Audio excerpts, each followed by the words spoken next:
आज की कहानी भूखी आत्मा।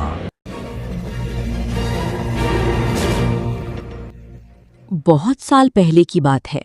एक छोटे से गांव में रमेश नाम का एक व्यक्ति अपनी पत्नी और बच्चे के साथ खुशी खुशी रहता था। गांव के बाजार में उसकी एक छोटी सी खाने की दुकान थी। वो सुबह से लेकर देर रात तक दुकान संभालता और फिर दुकान बंद करके घर लौटता था।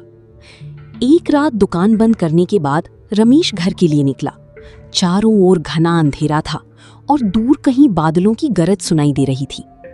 गांव के पास बहने वाली नदी के किनारे पहुंचते ही उसे अचानक एक अजीब सी आवाज सुनाई दी। वो धीरे धीरे नदी की ओर बढ़ने लगा। वहां पहुंचकर उसने जो देखा, उसे देखकर उसके शरीर में सिहरन दौड़ गई। नदी के किनारे एक भयानक दिखने वाला आदमी बैठा था और वो नदी से जिंदा कच्ची मछलियां पकड़ कर उन्हें फाड़ कर खा रहा था। ये दृश्य देखकर रमेश का दिल जोर जोर से धड़कने लगा। वो वहां एक पल भी नहीं रुका और जितनी तेजी से हो सकता था अपने घर की ओर भाग गया। उस रात उसने किसी को कुछ नहीं बताया, चुपचाप जाकर बिस्तर पर लेट गया। लेकिन पूरी रात उसकी आंखों में नींद नहीं आई। बार बार वही डरावना दृश्य उसकी आंखों के सामने घूमता रहा। अगली सुबह बाजार जाते समय रमेश ने देखा कि गांव के कुछ लोग सड़क किनारे खड़ी घबराए हुए आपस में बातें कर रहे हैं। रमेश उनके पास गया और उनकी बातें सुनने लगा। वे कह रही थी, कल रात नदी के किनारे किसी बहुत ही डरावनी आकृति को खड़ा देखा गया था। उनकी बात खत्म होती ही रमेश ने पिछली रात की पूरी घटना सबको विस्तार से बता दी। रमेश की बात सुनकर पूरे गांव में डर का माहौल फैल गया। इसके बाद गांव के सभी लोग एक साथ मंदिर पहुंचे और पुजारी को पूरी घटना बताई। सब कुछ सुनने के बाद पुजारी ने कुछ देर तक आंखें बंद करके ध्यान लगाया। फिर धीरे धीरे उन्होंने कहा, जिसे तुम लोगों ने देखा है, हो सकता है वो इसी गांव के किसी मृत व्यक्ति की आत्मा हो। शायद उसकी मृत्यु भूख से हुई हो। तुम लोग पहले पूरे गांव में पता करो कि पिछले 2-3 दिनों में किसी की मौत हुई है या नहीं। इसके बाद सभी गांव लौट गए और घर घर जाकर पूछताछ करने लगे। अगले दिन वे फिर मंदिर पहुंचे और पुजारी से बोले, हमने पूरे गांव में पता कर लिया है, पिछले कुछ दिनों में हमारे गांव में किसी की भी मृत्यु नहीं हुई है।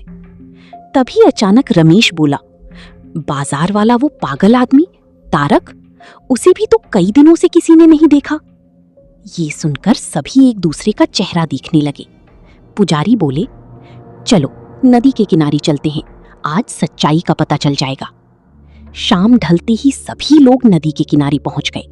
वे एक बड़ी पेड़ के पीछे छिपकर इंतजार करने लगे। चारों ओर गहरा सन्नाटा था। सिर्फ नदी के बहते पानी की आवाज और झींगुरों की चहचहाहट सुनाई दे रही थी। अचानक नदी के बीचों बीच से एक परछाई धीरे धीरे ऊपर आने लगी। सबने उसे पहचान लिया। वो कोई और नहीं, बाजार का वही पागल तारक था। लेकिन अब उसका शरीर पहले जैसा नहीं रहा था। सबने देखा, तारक नदी से मछलियां पकड़ कर उन्हें कच्चा ही खाने लगा। पुजारी हिम्मत करके उसके सामने गए और बोली, तारक, तुम्हारी ये हालत कैसे हुई? हमें पूरी सच्चाई बताओ। तारक ने धीरे धीरे अपना सिर उठाया। उसकी आवाज में असहनीय पीड़ा थी। वो बोला, मुझे बहुत भूख लगी है, मुझे खाना दो, मुझे परेशान मत करो। पुजारी ने शांत स्वर में कहा, तुम खाओ, लेकिन जब तक तुम अपनी पीड़ा नहीं बताओगे, तुम्हारी आत्मा को कभी मुक्ति नहीं मिलेगी। कुछ देर तक चुप रहने के बाद तारक बोलना शुरू किया। उस दिन बहुत तेज बारिश हो रही थी। मैंने पूरे दिन कुछ नहीं खाया था। मुझे बहुत भूख लगी थी, इसलिए मैं बाजार में रमेश की दुकान के सामने गया और उससे थोड़ा सा खाना मांगा। लेकिन रमेश गुस्से में बोला, क्या तू मर नहीं सकता? रोज रोज यहाँ खाना मांगने चला आता है। यहाँ से चला जा, वरना अंजाम बहुत बुरा होगा। उसकी ये बात सुनकर मुझे बहुत दुख हुआ। मैं इस नदी के किनारे आ गया, सोचा मछली पकड़कर खा लूंगा।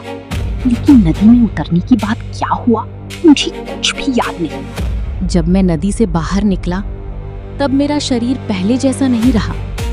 तभी से मैं इस नदी के किनारे भटक रहा हूँ।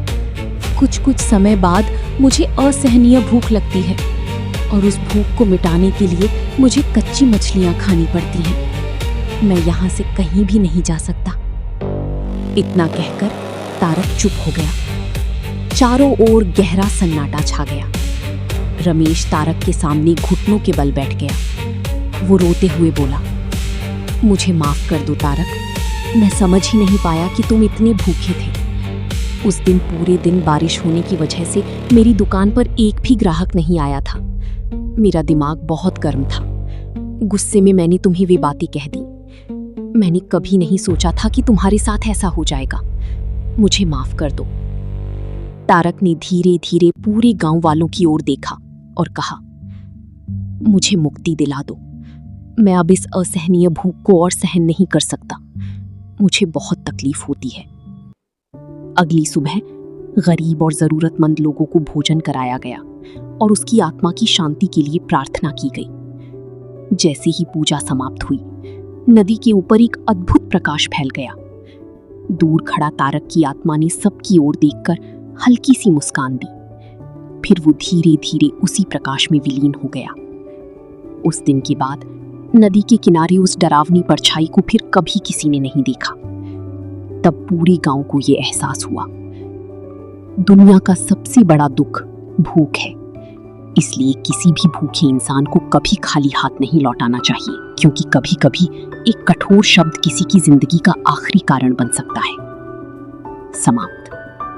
अगर आपको हमारी ये कहानी पसंद आई हो तो हमारे चैनल को सब्सक्राइब करें और साथ में बेल आइकन भी दबाएं। आपका समर्थन हमें ऐसी और भी नई कहानियां बनाने की प्रेरणा देता है। धन्यवाद।